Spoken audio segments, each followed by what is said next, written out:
الرحمن الرحیم۔ آج کا سبق تعلیم الایمان یا اسلامی عقائد توحید۔ سوال نمبر 1، توحید کے کیا معنی ہیں؟ جواب نمبر 1، دل سے اللہ تعالیٰ کو ایک سمجھنے اور اس کے اقرار کرنے کو توحید کہتے ہیں۔ سوال نمبر 2، خدا تعالیٰ کے ایک ہونے کو مخلوق کو کس طرح علم حاصل ہوا؟ جواب نمبر 2، اول تو انسانی عقل بشرطیہ کا عقل صحیح ہو خدا تعالیٰ کے موجود ہونے اور اس کے ایک ہونے کا یقین رکھتی ہے، اور اسی وجہ سے دنیا میں جتنے بڑے بڑے عقل مند حکیم اور فلسفی ہوئے ہیں وہ سب خدا تعالیٰ کی توحید کے قائل ہیں۔ دوسرے یہ کہ خدا تعالیٰ کے پیغمبروں نے بالاتفاق مخلوق کو توحید کی تعلیم دی اور بتایا کہ اللہ تعالیٰ ایک ہے، اس جیسا اور کوئی دوسرا نہیں۔ سوال نمبر 3، کیا قرآن مجید میں توحید کی تعلیم دی گئی ہے؟ جواب نمبر 3، ہاں، قرآن مجید میں توحید کی تعلیم کامل طریقے اور اعلیٰ درجے پر دی گئی ہے، بلکہ آج دنیا میں صرف قرآن مجید ہی ایسی کتاب ہے جو خالص توحید کی تعلیم دیتی ہے۔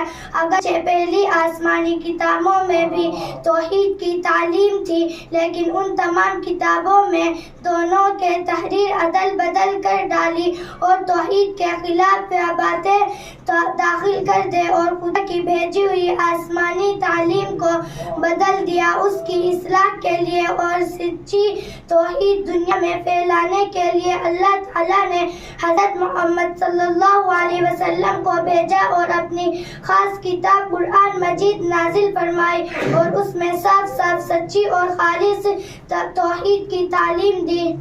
سوال نمبر 4، قرآن مجید کی کن آیات سے توحید ثابت ہوتی ہے؟ جواب نمبر 4، قرآن مجید میں اول سے آخر تک توحید کی تعلیم بھری ہوئی ہے۔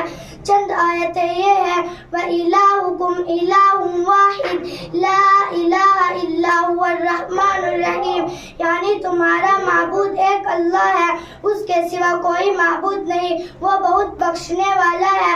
دوسری آیت یہ ہے: شہید اللہ انہ لا الہ الا هو والملائکۃ اولو العلم قائما بالقسط لا الہ الا هو العزیز الحکیم، یعنی خدا تعالیٰ گواہ ہے کہ اللہ کے سوا کوئی معبود نہیں، اور فرشتے اور اہل علم بھی اس بات کی گواہ دیتے ہیں، وہ انصاف قائم رکھنے والا ہے، اس کے سوا کوئی معبود نہیں، وہ غالب حکمت والا ہے۔ اسی طرح اور بے شمار آیتیں خدا کی توحید کی تعلیم دیتی ہے، جیسے قل هو اللہ احد، تو کہ اللہ ایک ہے۔ سوال نمبر 5، خدا تعالیٰ کے ذاتی نام کیا ہیں؟ جواب نمبر 5، خدا تعالیٰ کا ذاتی نام اللہ ہے، اس کو اسم ذات اور اسم ذاتی بھی کہتے ہیں۔ سوال نمبر 6، لفظ اللہ کے سوا خدا تعالیٰ کے اور ناموں کو جیسے خالق، رزاق وغیرہ کیا کہتے ہیں؟ جواب نمبر 6، لفظ اللہ کے سوا خدا تعالیٰ کے اور ناموں کو صفاتی نام کہتے ہیں۔ سوال نمبر 7،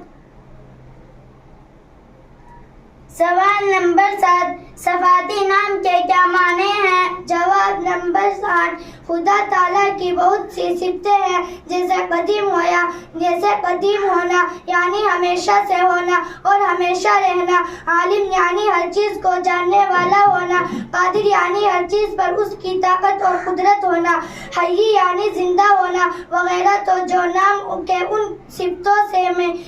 صفتوں میں سے کسی صفت کو ظاہر کرے اس کو صفاتی نام کہتے ہیں۔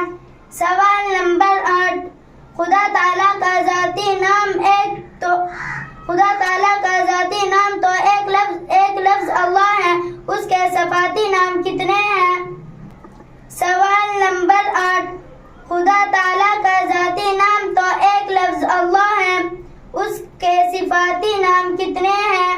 جواب نمبر 8، قرآن مجید میں اللہ تعالیٰ نے فرمایا ہے وَلِلَّهِ الْأَسْمَاءُ الْحُسْنَى فَادْعُوهُ بِهَا، یعنی خدا تعالیٰ کے بہت سے اچھے نام ہیں تو انہیں ناموں سے اسے پکارا کرو، اور حدیث شریف میں ہے إِنَّ اللہ تعالی 99 اسما 100 الا واحدہ، بے شک اللہ تعالیٰ کے 99 یعنی ایک کم 100 نام ہیں